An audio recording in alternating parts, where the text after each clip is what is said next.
Hello and welcome to Columbus Local Podcast. I am Len D'Amico, and this is episode 50. And tonight we have Cassi May. Hi, Cassi. Hello. How are you? I'm fabulous. How are you? Fantastic. You know, I appreciate you coming. It's really, it's just great to have you doing this. I really appreciate it. This is very, very cool. So Cassi is the front person and manages the band Stage 5 Clinger. Yes. Yes. Mm-hmm. And we'll get into that, but I was curious if anything is going on in your life recently, Just like nothing like super big, just like a minor wedding, just like only like 200 people showed up. Like it wasn't even like a big deal. And so you had it at a park. Oh my gosh. Right. setting, Of course. No, I had it at the King of Clubs. Nice. How it doesn't get any cooler than that. I had a charcuterie board that was made that was over 6 feet long, Nice. Doesn't get cooler than that. Well, Facebook was flooded with all the photos. Oh Cassie, my God. And you guys looked very happy and very natural. And it was just wonderful to see a lot of familiar faces around Columbus, but what an event. It was, and that's what I wanted it to be. I wanted it to be this massive musical event, getting to have Zoo Trippin' play, and I went back and forth with Zoo Trippin' a lot on what are you going to wear? What are we going to wear? Because the theme was Upstage the Bride. So I encouraged everyone in attendance to wear wedding dresses. And then Zoo Trippin' showed up, and they were all in just little cocktail dresses, and they performed that way, and it was incredible. It was so, so funny. They were fabulous. And your husband is also a musician, correct? Yes. So I thought I recognized that name. Absolutely. Jacob Allen Carl Early. Yep. He plays guitar for Bobaflex, and then he also has his own band that he fronts called Lost Past Everest. Very cool. Yeah, it's very cool. I'm very blessed. I get to like run his little merch area and be the crazy girlfriend that's like drunk in the crowd, It's a great time. It how can it not be? Exactly. I get to see his hot little butt doing whatever he does. I don't know. Anything you want to share with, about you guys as newlyweds and maybe, how you got together, anything you want to share? For sure. That? For sure. I'll get, if you're in for a long story. Yes. Oh, absolutely. Fabulous. We're all about it. So Jacob and I met when we were 14 years old. We met in a teeny tiny 3-stoplight town called Utica, and we were both in 8th grade, and I transferred to Utica once my mother bought a house there. And we met, and I just thought he was so cool. I thought Jacob was so cool, and I wanted him to like me so bad. And he was like the cool kid in the back that played guitar, and I was like, what can I do to make that boy like me? And I was like, I know what I'll do. I will start playing bass guitar. Surely he will like me then if I start playing bass. It worked. What an idiot. All right, now we're married. So we dated for like a whole month in 8th grade, so very serious stuff. We actually never even spoke to each other in school ever. It was text only, and then he would walk me home every day. And he actually is the reason that I have a lot of the musical taste that I do now, because I wanted him to think I was cool. So I was like, I don't know what Slipknot is, but I'm going to figure that out. And now that's, one of our favorite bands together. And then just over the years, every couple years, I would be single and he would get a hold of me, or, vice versa. And we just were never able to really link up that way. And then just out of the blue, I was moving to Florida for no good reason. And I texted him over Facebook, and I was like, hey, what would happen if I just like showed up to one of your Bobaflex shows? And I held up a sign that said like something like, remember when I made you come in your pants on my mother's back porch? And he thought that was funny, and I thought it was funny. But then I moved, a week later to Florida, and we didn't really talk a whole lot while I was in Florida. until like a month before I came home, and he was actually doing a tour in Florida. So he was in Florida with Bobaflex, and I had seen it, and I don't remember who texted who first, but the show was like way too far away. I was like, I'm not driving hours and hours to go see a band that I don't know anything about. And he was like, well, I miss you. Like, come back to Ohio. And I was like, you're in luck. I'll be there in a month. You're almost there, right? Exactly. So I moved back to Ohio like a month later. And then we had made these plans to, Netflix and chill, if you know what I mean. And then he showed up to my apartment, and he expected me to like get a Little Caesars pizza and just like have a disgusting mattress on the floor. And he showed up, and I had made like bacon wrapped chicken and mashed potatoes and whatever else. And I had like got him his favorite beer and his favorite liquor.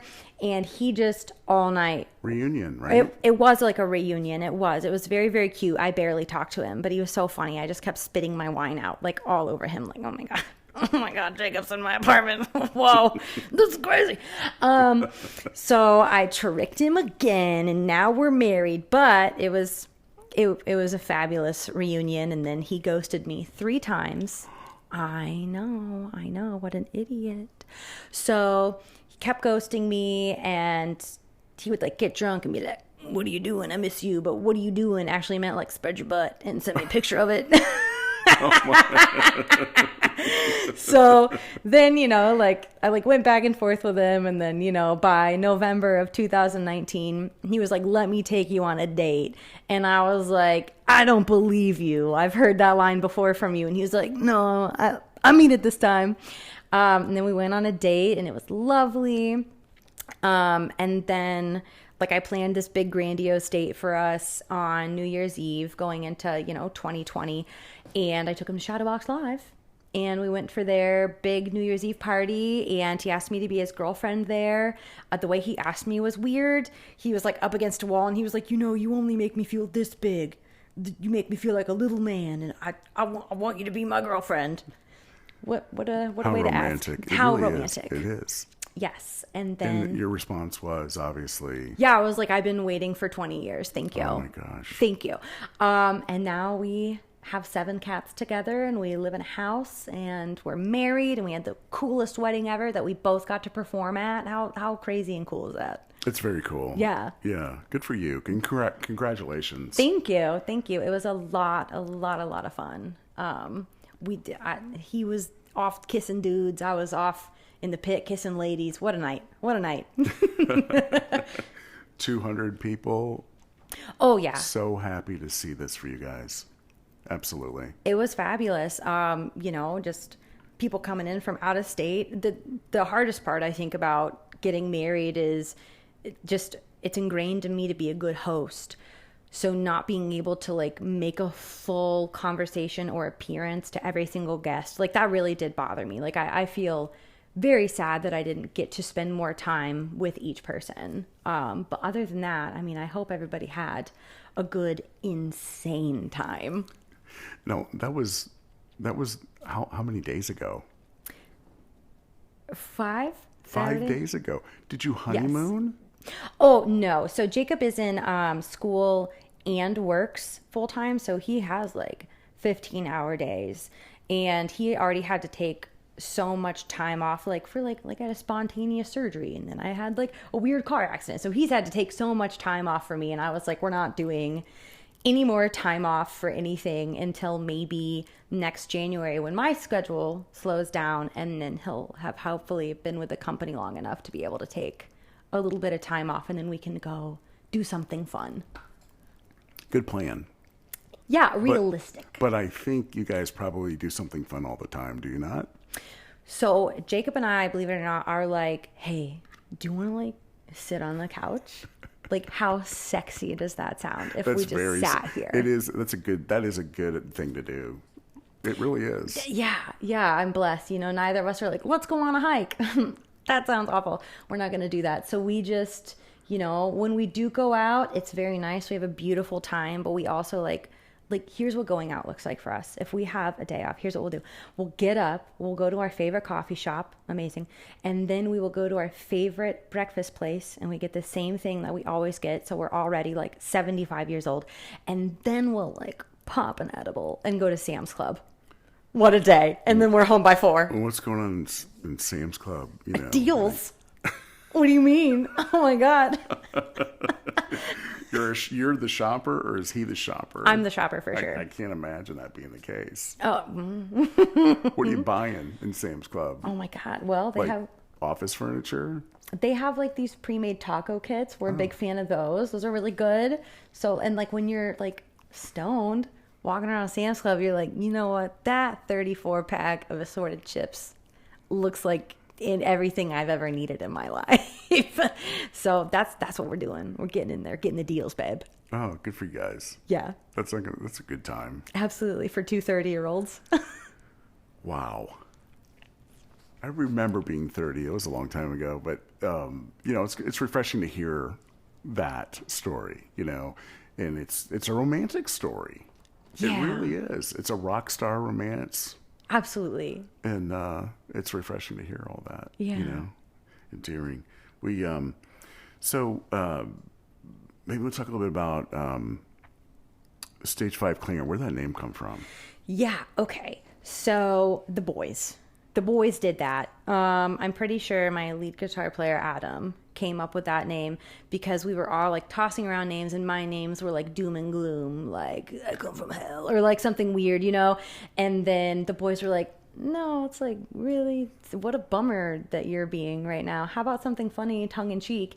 And then Adam mentioned Stage 5 Clinger, and we were all like, well, that's the name. That's ridiculous and hilarious, and that's what we are. So it just stuck. Is there any, to your knowledge, is it kind of tied to that movie, the Wedding Crashers? So that's 'Cause exactly what it is. There's a line in there, right? Yeah, that's exactly what it is. But I will say that, you know, older folks will come up to me and be like, is that name from MASH? No, it is not from MASH. No. It's funny.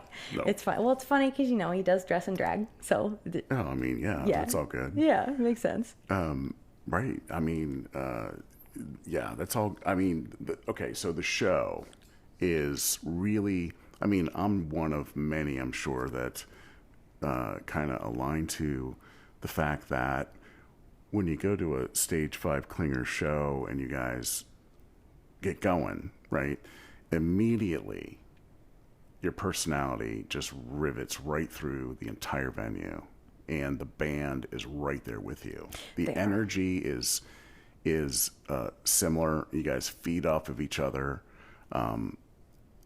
Is that how you feel? Yeah, I've got a really, really fabulous group of men right now. They are so supportive. They are so nice. They are so just hilarious in their own ways, and they don't try to make me into something that I'm not. They let me show up exactly who I am every single time, and it's something that I couldn't be more happy about, you know? Because I'm a little weird. So during sound check, I'm fucking weird, and they all roast me about it. And they're like, when are you going to do a good sound check? Fucking never, guys. Never. I'm always going to be this person that doesn't know what they're doing with their hands all of a sudden. And then during the songs, I can encapsulate what's going on in all of the songs because I think that has a lot to do with my theater background. You know, I'm becoming whatever's happening in this song. And then if I can make a connection with somebody, whether it's in front of me or on stage, you know, these guys, they're right there with me until the song is off. And then I'm just like, Ricky Bobby, I don't know what to do with my hands. I don't know. Only you know that. No one else in the room knows. Really? What's going? Really? Really? Good to know. It's just, I mean, it is what it is, but it's very theatrical and it's very emotional. Okay. And so I feel everything going on. I know that other people appreciate this band. I mean, it really, really has that, what I would call thing that permeates and travels in the room. I mean, it's just good. It's really good rock-based music, you know. Thank you. How do you describe the music? How do you describe this set list? So I would definitely describe it as emo, pop punk, with like a drizzle of butt rock. That's kind of our target demographic, you know, like I have been working in bars and I've been booking bands for so many years, and you know, so many of them are usually older, and a lot of these older men, they do a lot of like AC/DC and things in that genre. So I almost feel like we're the next thing that's coming up, the nostalgia of our generation. So and you know, with all of us being in our 30s, like, you know, we're going to do that. We're going to do the stuff that makes us happy, which, you know, is going to be Blink-182 and other emo stuff and Hawthorne Heights and The Used. So I think that's kind of what is making us a little bit different and setting us apart, because we don't do 80s. We do like Take Me Home Tonight, but that's hilarious because I play it on my guitar. We do that strictly because it's so fucking funny. You know, you touched on when you play this, when you play that. That's a cool aspect of your show when you guys switch. Yeah. Like you jump to the bass or you jump to the guitar. You guys are all doing that. I mean, that is fun. Well, and the sound is still pretty much the same. It's amazing how that works. It is. Every once in a while, my bass won't be as fat and chunky as Nick's, but it's because I don't actually know how, like, what any of the knobs do. So, like, for 2 shows in a row, I just didn't have the volume up on the bass because I didn't know that's what that knob did. I don't know. I don't work here. I just show up and I'm like, well, I can kind of play this. But the reason that was so important to me is because, personally, I'm so new to just this environment of people and having to book my own band and not really knowing anybody, you know, up until kind of recently, really. I just kind of sat down and was like, what could I or could we do that would make us more interesting, that would make people want to book us, that would make people think, you know, that was really interesting and weird, that thing that they just did. So, you know, I just kind of asked him, like, hey, what if you guys sang lead? 1, to give me a break, and 2, like, you know, I can play bass. I'm not an incredible bass player, but I can get through it, you know, I can play a song for sure. And then I was like, yeah, I've got, you know, a full-length keyboard. I've got a beautiful keyboard at home, but it's such a pain in the ass to drag lug. it out. It is. Yeah, so I was like, well, what could I do instead? I could buy a guitar. That's hilarious. That is so funny. Yeah, and it's portable. It's portable. Here's the issue, though. The guitar is only laughs. It makes me look like I have no idea how to play piano. It's like the shittiest toy ever, but it's so funny because it makes like trumpet sounds and saxophone sounds and harmonicas. It's hilarious. And you have fun with it. Absolutely, absolutely. And it gives the other boys, you know, a chance to come into the spotlight because they're all so disgustingly talented. Like, take this mic, babe. Like, you deserve it. You mentioned that you feel like you're representing the music of your era, your generation, and I think in the Columbus music scene, the band Stage 5 Klinger is leading that charge. You know, there's not a lot. I think there's more that are starting to appear. Yes. But I think they got to come see you guys and kind of, you know, learn some of what's going on there. Do you see yourself as a mentor? No. People will come and they'll be like, your stage presence is so good. Like, I wanted to bring my singer to watch you so they get ideas. And I'm like, I don't know what kind of fucking ideas I can give you, but I guess call me. I don't think anyone can parrot what you got going on at all. I feel bad. I don't have any advice. I don't know. I just get up on stage. I did not always perform like this. This is not how I used to perform at all. And then one day I just was like holding the microphone and I was like, fuck it, right? And then I just started like jacking off, and I don't give a shit about anything. I'll fucking fart in the microphone. Who gives a shit? Right. Every show like is just like, that's the mindset I try to have. Who gives a shit? And maybe somebody will, though, and then they'll come back and see it. But why do I want to just like, I feel like so many people are just kind of like stoic, and they just kind of like sway to the music. And I'm like, no, if the hat's going to tell me to put a hat on, I'm going to fucking mime that I'm putting a hat on, and I'm going to get somebody up on stage with me. Like, we have like a whole like group that follows us now. I don't know how I got so blessed, but it's like the swingers group in Columbus. And they come to so many of our shows, and I love them dearly. They are my swingers, and they will get up on stage with me. They're so respectful. They won't step on anything. They look first, and then they'll just like start twerking on me, and I'm like, this is the best day of my life. I'm at a lesbian bar, and I'm getting twerked on in front of just good people. So it's and party people. Literally, yes. Yeah. Party people. Yeah, and you bring the party. There's no doubt about it. Absolutely, it's such a fun show. Thank you. It really is. I'm really taken back by your band. Thank you. As many are. Which is hard to believe, but thank you. Thank you. I wonder though, kind of, where are you from and what brought you to this band?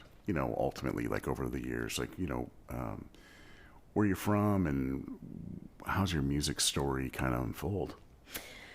So I guess the easiest way to say where I'm from is my grandparents have always lived in Pickerington. So that's always been more of like the home base. My mom, like genuinely every single year we moved. And sometimes I'd go to 2 or 3 schools in the same year. So the only thing that kind of kept me grounded through all of just like the trauma of childhood was singing and trying to do theater. Theater really helped me try to start to understand other people's emotions and how to read a room. So that's how I started to be able to really make friends and understand like what I do and how that affects others. So I like took that through all of my years into high school. I was in marching band. I played alto, tenor, and bari, but I marched tenor saxophone. I played bari saxophone in jazz band. My uncle right now is a piano and music director at Wright State University. So he taught me my bearings on knowing piano and like light music theory. And in high school, I was like, I'm going to be a band teacher. That's what I want to do. So I started doing that. And then once I like really got into it, I was like, kids fucking suck. Oh my God. I do not want to teach band because there's going to be a kid in here who's just here to do fuck all. And I'm going to tell him that G is your first 3 fingers and he's never going to fucking retain that. And I'm going to fucking kill him. So I realized maybe that's not my calling. You like the subject matter, but you didn't like kind of the aspects that surrounded that in that for that audience. I don't think that I could handle just being surrounded by most people that aren't as passionate as I am or willing to do the work. I didn't think that I would be able to differentiate those two and disassociate from, I would take that home with me. You know what I mean? I'd be like, I'm failing if you don't love it. And too personal, too taking it on inside. Is what Exactly. So I was like, I'm not going to do that. Yeah. So when I was in college, I did like Little Shop of Horrors, and I got to play Audrey, which was so cute. And where was this? Ohio University in Lancaster Branch. Oh, cool. So I started there, and I planned to switch to Athens after the first 2 years, so I could get my core done like at home.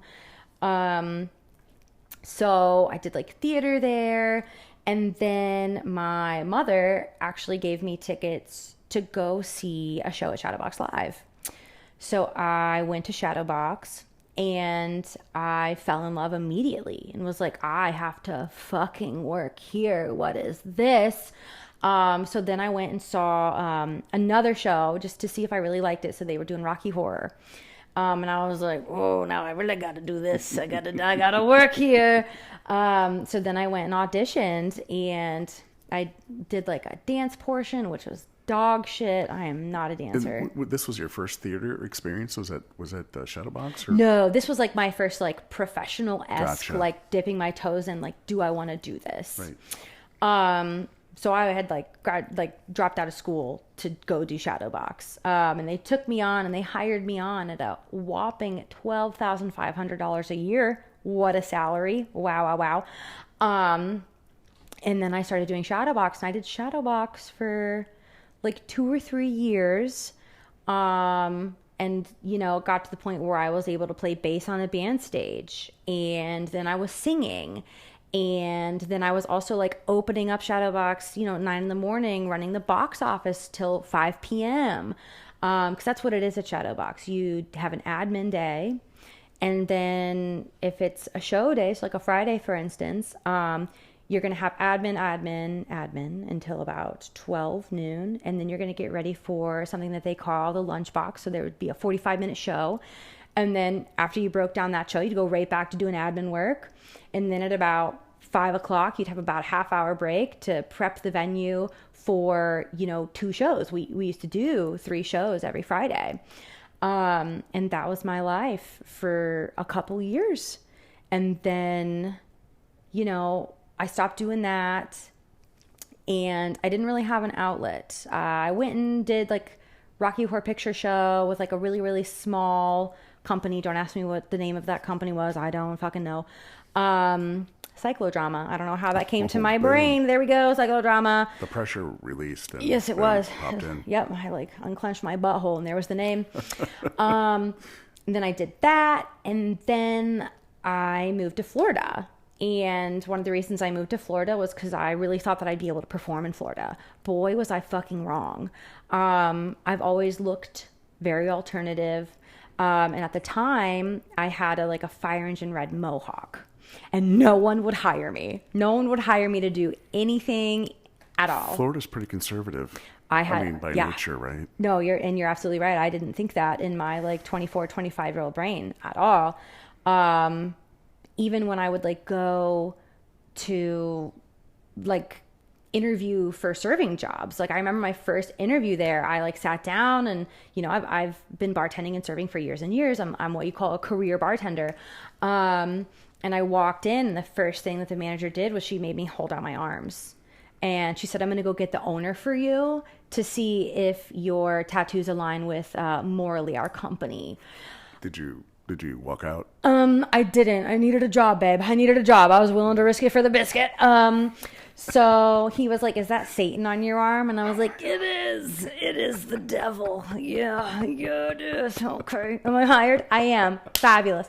So they did hire me. Really? That's cool. It was. And then I started working at Disney, and that is not the magicalest place. No. I served there, and I had to wear long sleeves every day in Florida. Long sleeves. And then I also had to wear, because I had a crazy mohawk, I had to wear a wig every day. And I have contacts in right now, but I wear glasses. And I just gave up once I started working at Disney. I didn't give a shit. So every day I had on my great big glass, this big. And I had on my little black bob wig. So I just looked like Edna Mode from The Incredibles every day. People would be like, oh my God, you look like Edna Mode. And you weren't digging that? Well, no, little kids would be like, can I get a picture? No. It was awful. Working for Disney was awful. But I also, to the music end, I found a job working at, a brand new, rock bar. And they hired me to manage their bar and to be in their house band. So, that was very, very, very fun. That would be fun. It was very fun. They only stayed open for about 2 months. They couldn't hack it. I was like, hey, you can't just go buy liquor wherever you want. You can't, you can't do that. You can't just go to Kroger and then bring okay, they didn't listen, right? Because what do I know? And then they got shut down. You can't just willy-nilly do whatever you want. You got to follow laws. The rules. Yeah. But I was miserable there anyway. So then I moved home. And then shortly after I moved home, which was in March of 2019, I moved home March 1st, 2019. And I was like, I really want to sing again. I want to sing. I want to be in a band. I want to do something. I do not know how I came about the band audition, but I auditioned for Phoenix Rising. Yeah. And the audition went well. And then they kept me. And that was really cool. I learned a lot. I learned a lot, what I like, what I don't, what kind of music that I really want to be performing. They also like, I didn't really know what AC/DC was until then. And I was like, I don't know what well, I didn't know what any of this shit was. I knew like the classic and iconic rock. And that's where I live. Yes. My generation, but so I can understand that. Yes. So I had to learn a lot. That material. Yeah. Because it's completely foreign. It was. To what you grew up on. It was totally foreign. I didn't know that I would need a tablet for lyrics. I was like, oh, I'll just learn these songs and raw dog it. No, you won't. No. So I learned a lot about that. I met a lot of incredible people along the way. And then while I was in, Phoenix Rising, I also started like general managing like a smaller bar that also did live music on Friday and Saturday. So once I started doing that in Columbus is really kind of when I started to meet people, because then I was booking them and I was understanding just like, so the owners that I worked for, right, they did not live in Ohio. They lived in DC. So I was just going back and forth with these people. And they would say, well, you can only pay a band $500 and they need to bring their own sound. And at first, like, I didn't know anything. So I was like, maybe that's a great deal. I don't fucking know. Yeah. And then I started like performing with Phoenix and I was like, what a shit deal. Oh my God. Like, how dare they say that they won't pay more than $500 for these artists that are coming in at least an hour and a half beforehand, right?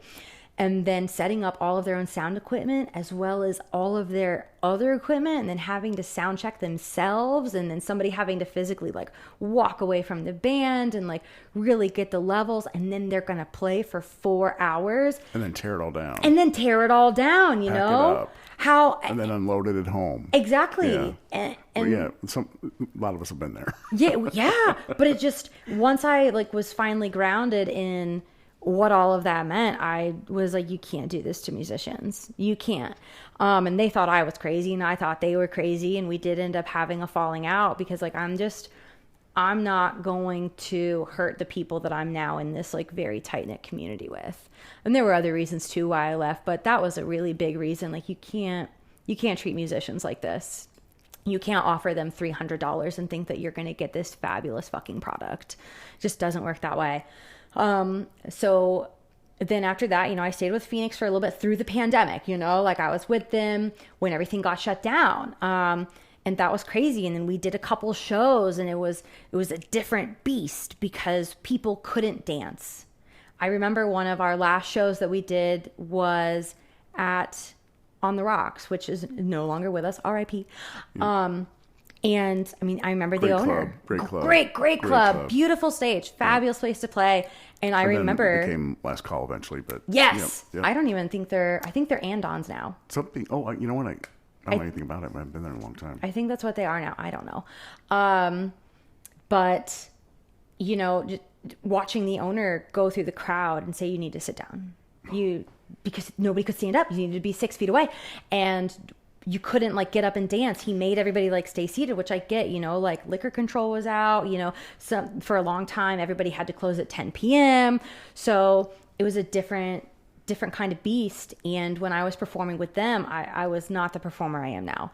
I was very much like a stand still and deliver. I was scared out of my mind. I was scared about what people were thinking about me. And, if I was giving anybody the wrong impression, I was still trying to find myself.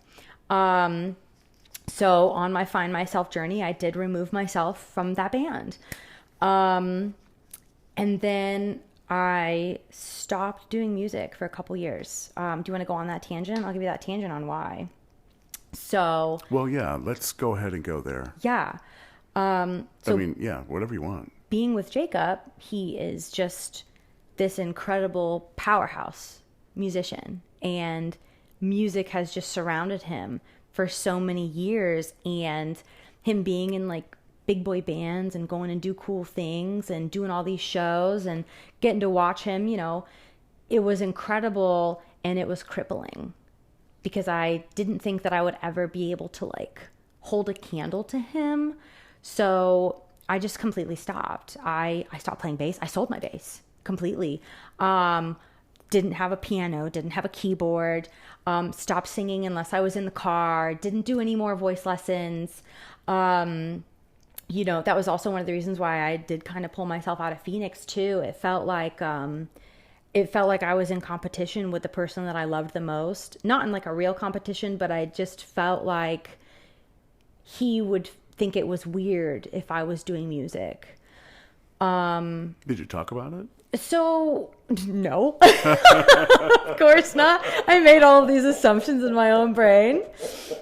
See, that's the difference between our eras. Yeah, I just didn't. I'm all about communication. We're much better now. Oh no, I'm Much not. I'm better. not judging anything. I just what would I do with that? I want to ask that question. Yeah. So I just assumed. Oh, man. And some of that assumption came from. That's heavy, though, man. It was heavy. It was really, really heavy because I was like, why would this man want to come see me sing covers when he goes and like plays originals and like, you know, has multiple bands and like goes and does podcasts and goes on tour and he's sponsored by Ibanez, like all of these amazing things. I was like, I'm just going to be the cute supporter and kill all of my dreams. I'm going to die. But you know, one of the other things that really made me feel that way about him is the first show that he ever was supposed to go to, he forgot about. And he didn't go. He didn't show up. You know, it is what it is. So the next show, he was like, I'll go to the next show. And I was like, cool. So he showed up, but what he actually did was he brought his friends, which was amazing. He brought his friends. Amazing. Thank you.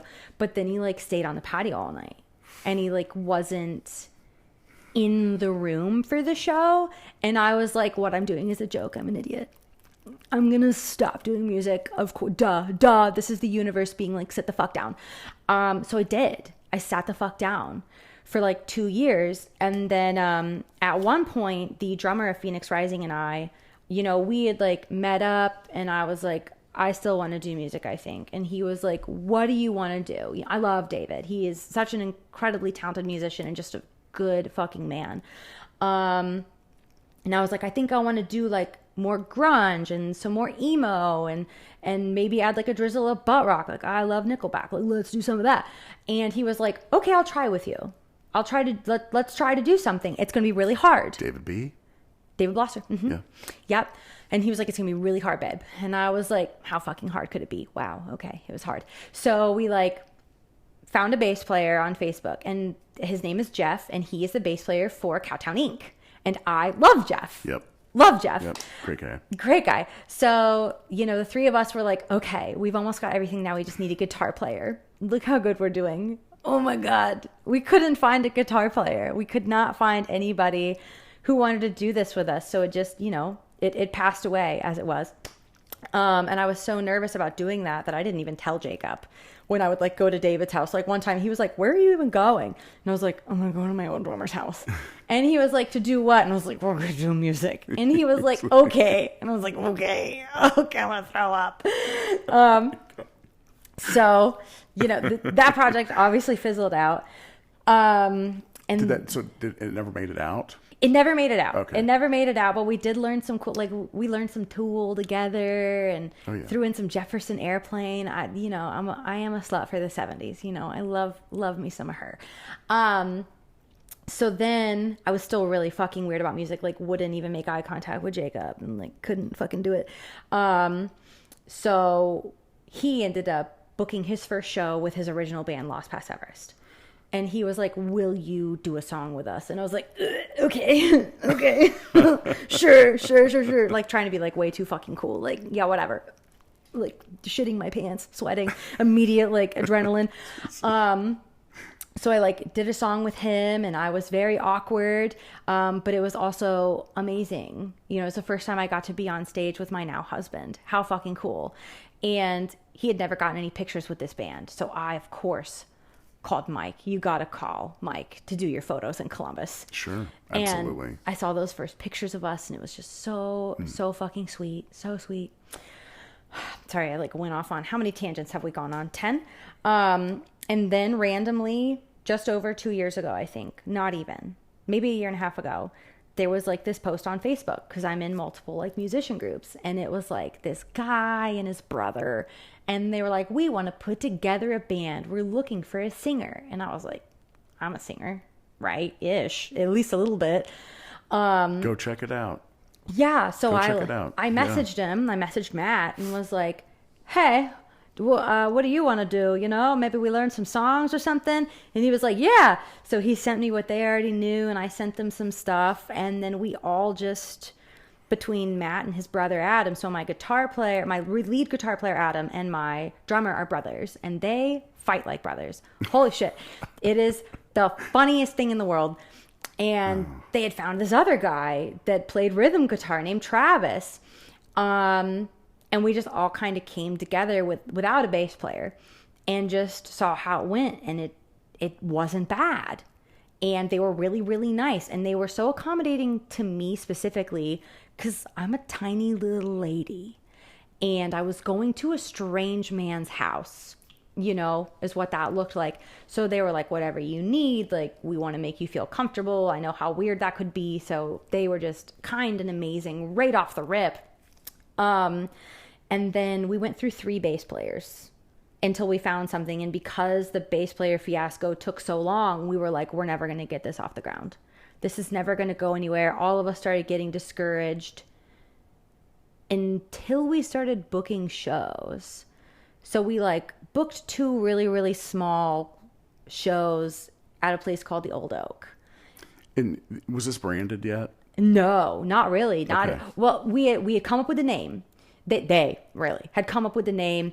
And then we were like, do we kind of want to do emo? I don't know. We should probably still stick with some of the older stuff. You know, because in my brain, I was like, well, let's, you know, we've got 3 sets for most shows. Let's start with some oldies. Let's do some Blondie. Let's do some Heart. Let's do an AC/DC song. Let's do those things so that we can keep the older crowd there who will already be at the bar when we're there, right? And then for the second set, ladies are going to be drunk. Let's try to do more like upbeat stuff. And then for the third set, let's try to do heavier stuff, which is where, you know, I for sure want to be. You know, I like the heavier stuff. And the headbangers will be left over, you know, by the time midnight rolls around. So that was kind of the formula for a little bit until we started booking more and more shows. And it just kind of took off. Like at one point, I think in the span of 2 weeks, I got offered 5 shows. And I had just never been in that position before. I'd never been the person that you call to book shows. And did you feel that there was, you know, all that potential that you're realizing at this point, like early? It seems like it was early. You kind of, guys, did everybody feel the same way? So I think so. But remember, we've only been playing out for like 14 months. Yeah, but you're hammering it. That's it. You guys are hammering it. We are.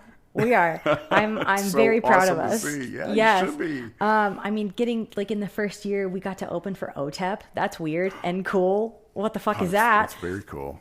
It was really, really cool. And then, you know, just like a month or 2 ago, not even, we got to do the big Sad Boys event at Ace of Cups. Right. That was incredible. And one of the most fun things that Matt and I do is we're just naked performers. So by the end of some nights, we're both only wearing pants.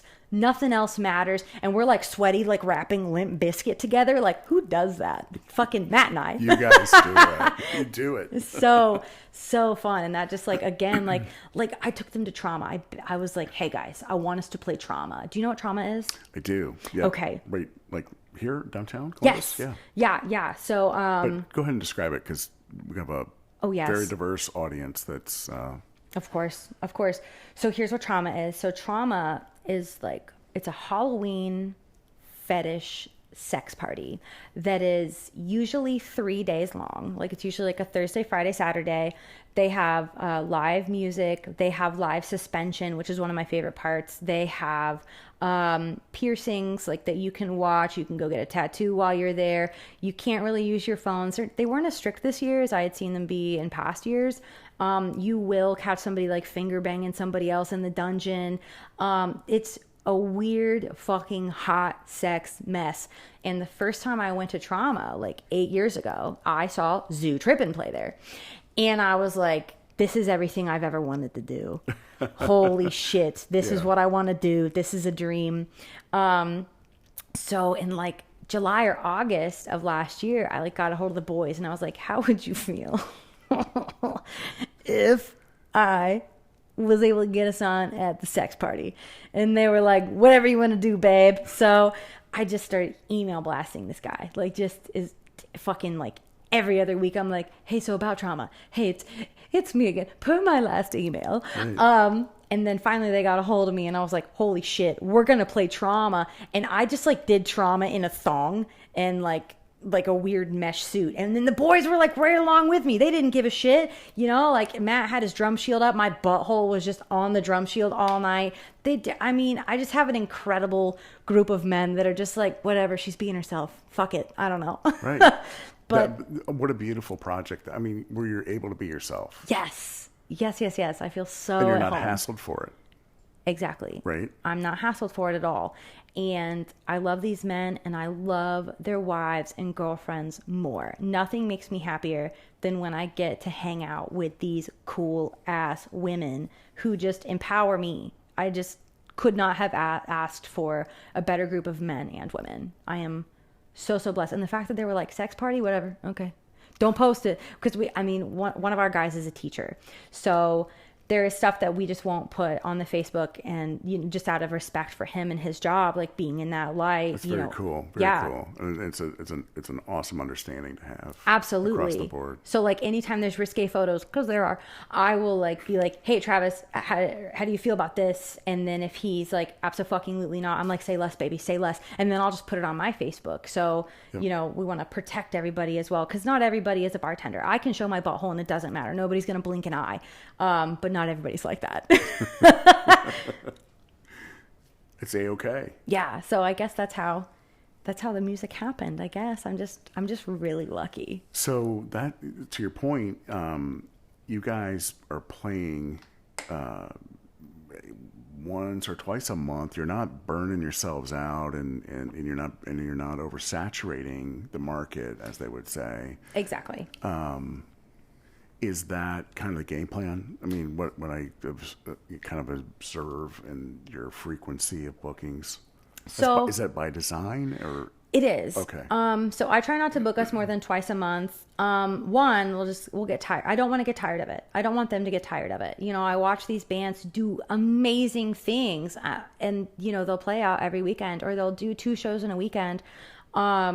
Personally, I don't want to do that. The boys also don't want to do that. So we're all pretty cool with the twice a month at the most. But also, another big reason that I do that is I have a cyst that is on my left vocal cord.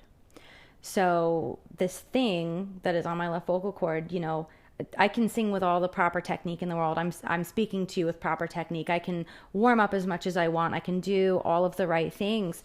But if that gets too inflamed, I can't give you a show. Because it kind of bulges out my left vocal cord and then it smacks into my right vocal cord, causing crazy inflammation to the point where my right vocal cord really wants to have a polyp on it. Again, there's the only thing that I can really do as of right now is surgery.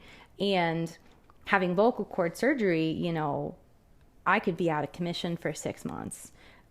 I did more digging into it, and I have a vocal pathologist, and I went with him because he's an opera singer. So him and I, did a couple of lessons.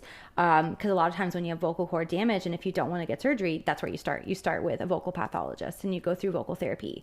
And he just kind of looked at me and was like, "There's nothing else I can tell you to do. You're already doing everything that you were supposed to be doing at this point."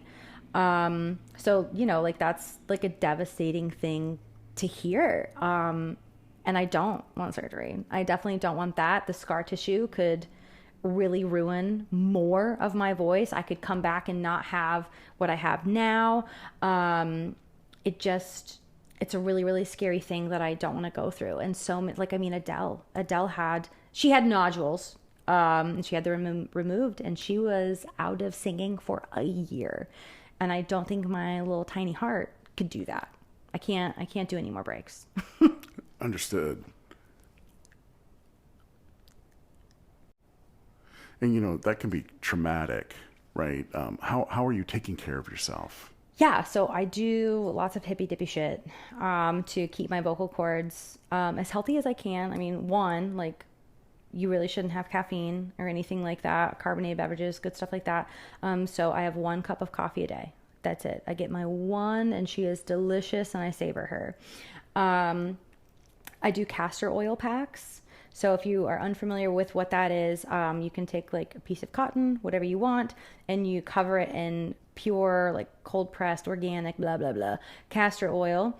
And the reason that castor oil is so incredible is it is known to penetrate down to your organs. So like women with PCOS, cystic fibrosis, things like that, they will wear the castor oil packs and it will literally dissolve the cysts. So I really started wearing the castor oil packs a couple days ago, and it wipes you out. If you've never had castor oil physically on your person and held it there with some heat, it can literally give you flu-like symptoms. And it did. Like, I was exhausted yesterday after I used it. So that's a way that I'm like trying to pull out the toxins.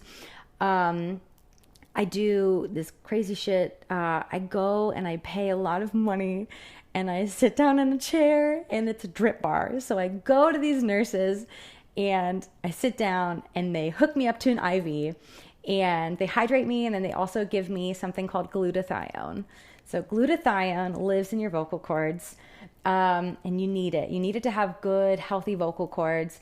And I, much like a lot of the people that you've probably spoken to, see Jamie Vandera. He is my vocal coach. So as soon as I told him what was going on with my vocal cords, he was like, glutathione, baby. That's the only thing that'll save you. So I started doing that, and I sit there and I get my injection, and I feel incredible, you know. So what I'm doing right now is I've already had 3 glutathione drips. I'm going to have 5 more. And after those 5, I'm going to get re-scoped to see if things look the same, better, or worse. And if they're worse, that's really when we have to really start to take a look at your booking schedule and that kind of thing. And yeah. And what you might have to do a little more exactly medically. So, and the literal only medical intervention is putting me to sleep and removing the cyst. And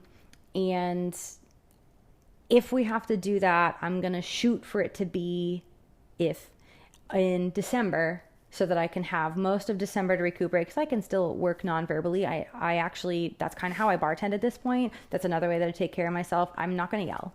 I'm simply not fucking yelling. I'm not going to yell at you. I don't fucking care. Tell me what you want. Here's the menu. Is this your first fucking day on earth?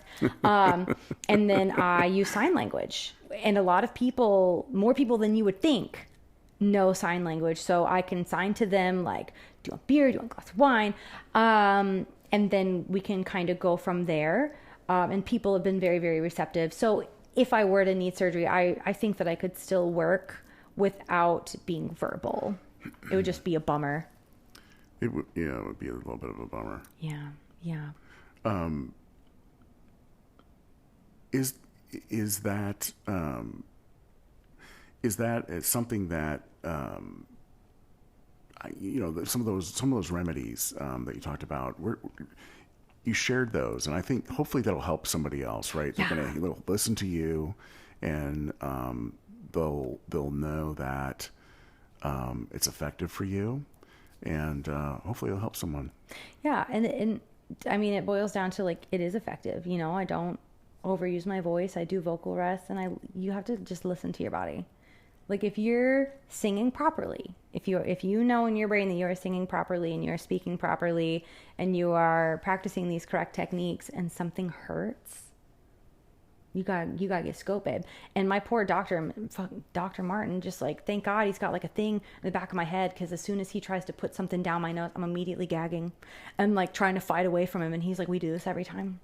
It's the same thing every time, babe. Why are you fighting against me? Jacob actually like has gone to see him, and Jacob's like the worst kind of patient, because he took the scope and he just pulled it out of his own head when he was done, when he had reached capacity. I'm done. Yep, that's what Jacob did. Game over. He just, I can't imagine. Can't imagine that. Mm-mm. So getting back to your band. Yeah. Stage 5 Clinger. You guys working on originals? You writing? So I mean, that's been what, 14 months from January of 2024 that you guys have been out performing, hitting the scene hard, Oh, yeah. just banging it out and having such an impact. Yeah. Well, we started. Are you writing? Me personally, no. Has it been tossed around? Absolutely. I mean, you know, my rhythm guitar player and my bass player, they used to be in an original band together. I think Nick might still be in an original band. I think that Matt and Adam have also both done originals. I'm the only one that hasn't. So the thought of that gives me a lot of anxiety because, like, oh my God, I'm going to be shit at this. But it's been talked about. And if they wanted to go in that direction, I would go on that journey with them. Absolutely. We would probably do, like, are you familiar with, like, they're not Rumspringa anymore, but what used to be Rumspringa? Yes. So, like, that's what they did. They got together and they did covers and they would go make money doing covers. And then on the side, they would start to write their own music and, you know, they would drizzle it into their shows and it really, really worked. And Zoo Trippin' does the same thing. You know, even Hybrid Nation, like, she does this. She kills Dio and then she does her originals and it's incredible. So it really is. So yeah. I'd be very open to it if they were, like, serious, like, hey, we want to write. I'd be like, okay, I will sit down and figure out what that fucking means. Yeah, because have you ever written anything outside of your current band? Me personally? Yeah. Never one time, no. Mm-mm. Yeah. Mm-mm. I've just always taken what other people write and then perform it. And then, yeah, I feel it in my soul and then fuck off, you know? Yeah, understood. What's important to you from what areas of life are you passionate about aside from music? In theater, obviously. Yeah. But, like, what themes, what you know, are the topics that embody who you are? If it's not music or theater, which I really haven't done theater in a while, I would love to get back into it. Might be able to help you with that. Yeah, I think you might. I think you might. So I'm really passionate about helping other people. I really love making other people feel good. Like, just like if we take my husband, you know, he gets up early and he goes to work and then he comes home for about 30 minutes and then he goes right to school. So I like to make sure that all of his laundry is done, all of his work uniforms are hanging up so he can just grab and go. I like to make sure that I've made him dinner already. I like to make sure that he comes home to, like, an immaculately clean house so that he knows that he is cared for and I'm proud of him. But I also love being the head bitch with a clipboard. There is nothing better than being in charge. There's nothing better than teeny tiny details. Like, it was stressful, but I loved planning my wedding down to even, like, during, like, the wedding, I had the walkie and I'd be like, are you guys doing this? Are we doing this? How's the charcuterie board looking? How are we on plates? That is my favorite thing, to the point where I'm already starting to plan my next event, which will probably be a charity event for endometriosis awareness. So I'm thinking we're going to do that in September at Fenders. Because Jerome, if you don't know this about Jerome, he loves charity events. He will do anything that he can to help the community. So as soon as the barman... He's an awesome guy. I do know him. He's awesome. He is. So he immediately, like, within a day was like, whatever you want to do, let's do it. So I think we're going to plan to do an emo prom night. Yeah. So I'm going to try to plan that with, like, an 80s kind of style twist. I want to make, like, a big balloon arch. And then I also want to do a silent auction aspect of it. And then I've been researching specifically endometriosis research centers and things like that to see if I can find one. This might sound crazy, that has, like, a direct, like, fund page, because I want to find one that has, like, a QR code that I can print off so that people, like, even if they don't want to, like, participate in the silent auction or, you know, buy the cocktail of the evening that would go towards those proceeds, they can, like, scan the QR code and then the money can just immediately go to the foundation. And it helps all of, like, me if I'm the one running it. So cool. Yeah. So cool. That's another thing I'm very passionate about. I'm very passionate about women's, vaginas and things. That, as you can see, I have a uterus and vagina and fallopian tubes tattooed on my chest. I am loud about it. And what I mean, I like that body part myself, but my point is, like, what is it about that you're passionate? Just the fact that you're a woman, or that particular part of the female anatomy? I mean, like, what's the passion aspect? The passion, I guess, would come from, so I have endometriosis. And it took me 13 years to get diagnosed.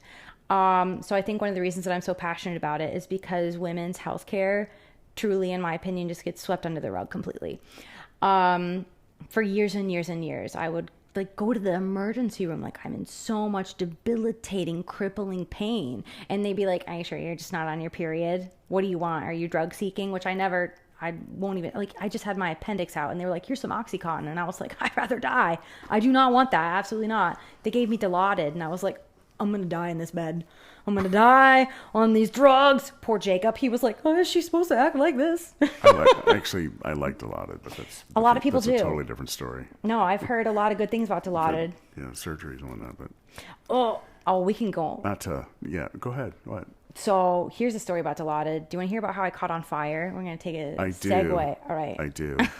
Okay. Here's how Cassie caught on fire. Yeah. So I used to have... I don't know if it's funny. I'm sorry. No, it's hilarious. Oh. It's my favorite story. It's my favorite story. So when I was 14 years old, went to school with Jacob, and one of our best friends, his name was Cody Quintez. He was at our wedding. He's the one that tattooed this. So it's all relevant. So I went over to Cody's house and I was like, I want to play Guitar Hero. And he was like, you're in luck. I have Guitar Hero in the garage. And it was like 3 days before Christmas. So we go out to the garage and it's freezing fucking cold. And he had a kerosene heater in there. Cool. And he like turns the kerosene heater on and then like turns back around to start like messing with the TV to get Guitar Hero set up. So I, like a dumbass, kind of back my way up to the heater. I didn't touch it, so I thought, and it's the one with the fire and shit coming out of it. It's a death trap that I've now gotten myself close to. And I like take 2 steps away from the heater as he's getting everything set up. And I'm like, wow, I'm like so warmed up now. Like that that worked so well. But don't get too close, right? Yeah. I had no idea I was on fire. I just thought like, wow, I'm like so warm now. I really did the trick. And then before he turns the TV on, there's like one of those like great big old ones, the old flat screens. I like saw my reflection in his TV and I'm like, I'm on fire. Okay. Oh my God. And when you're on fire, have you ever been on fire? I have not been on fire. Okay. Well, here's what happens. The last thing you think about is stop, drop, and roll. That's not in your fucking brain at all. I mean, there's famous people that ran down the street when they were on fire. Exactly. They didn't stop, drop, and roll. Because you don't think. No. You panic. Exactly. You panic and you run. You run and you add give it fuel. More air. Yeah. Exactly. Oh my God. So I see my reflection. I have long hair at this point. Long hair.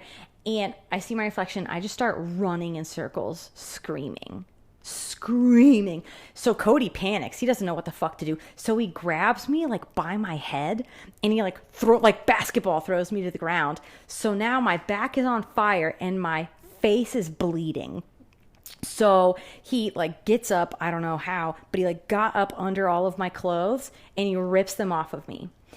And his parents are now running towards the garage. Because remember, we're not in the house. And all his parents hear is a little girl screaming. And then they see me run out of the door.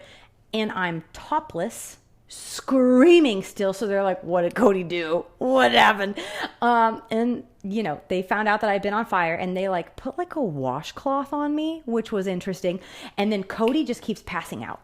He's passing out and then coming back and then like passing out again and then coming back too. Cause like he's just witnessed a terrible thing and he saved me. Like he saved my life. My back was just all disgusting and fucked up. And my hair had just burned and glued itself together. So instead of taking me to the hospital, they drove me back to my mom's. So, and I'm sobbing and I'm topless And she was like, and I'm like, Mom. And she was like, what the fuck is this? Like, what did you do? What happened to my daughter? And then she like figures it out. I don't know. It's a blur. And then she throws me into the back of the Durango and drives me to Licking Memorial. I don't know if you know anything about the Newark Hospital. Little tiny bit. Yeah, it's shit. It's bad hospital. But they got me there. They didn't remove any of my dead skin. They didn't do anything. All they did was give me Dilaudid, and that shit was sweet. I loved it when I was 14. That was really cool because I didn't have any memories after that. I just like woke up in my bed, and that was really cool. But the issue is that they didn't, when you have a burn, you have to remove the burned flesh. Yes. So they just kind of like rubbed me in like some Neosporin and then sent me home. And then like 4 days later, I was like, Mom, this is fucked up. This does not feel right. And she was like, all right. So then she took me to Children's in Columbus, and then we got to the fucking burn unit, and the doctor was like, what the fuck is this? Oh my God. And he like gets me into the back room, and he was like, you need to take this OxyContin. And I was like, I'm fine. And he was like, you need to take this OxyContin. And I was like, ugh, whatever. Took it, and he's like, do you want to stand or lay down? And I was like, I'm going to stand. What are you going to do? What are we about to do? And she was like, all right. And then she barely touched my burnt flesh that was now trying to just like be infected and be part of me. And she touched it, and I immediately fell. I fell to my knees. And I was like, I'll lay down. That's fine. And then I laid down, and then they started ripping my flesh off of my body. So I had 3 doctors holding me down while a different one is just ripping my flesh off. I blacked out is actually what happened. I blacked out completely on the table because they were also they were like peeling me apart like I'm a fruit roll up, and then putting my skin like next to my face.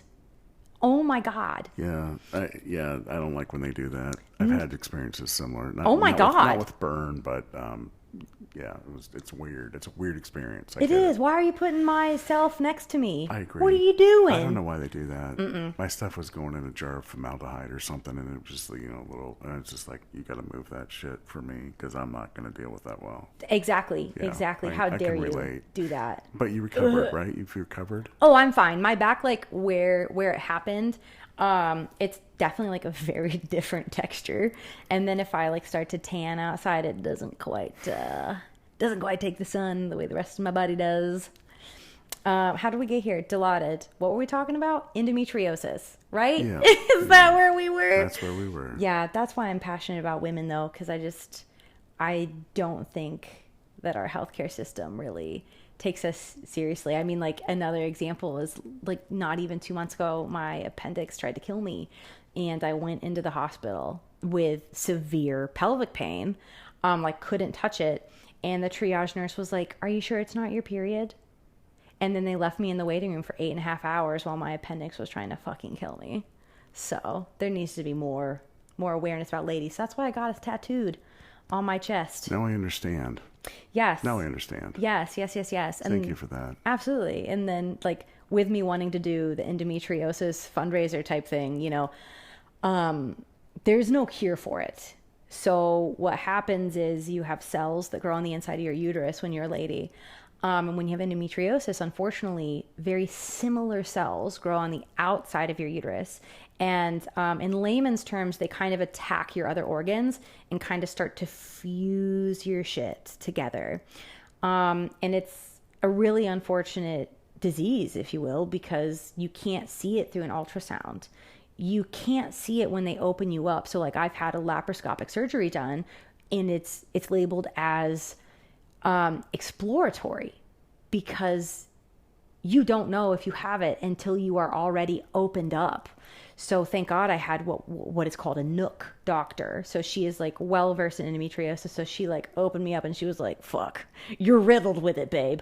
I had growths like on the inside and outside of my bladder, like just all over my bowels. It was a mess in there.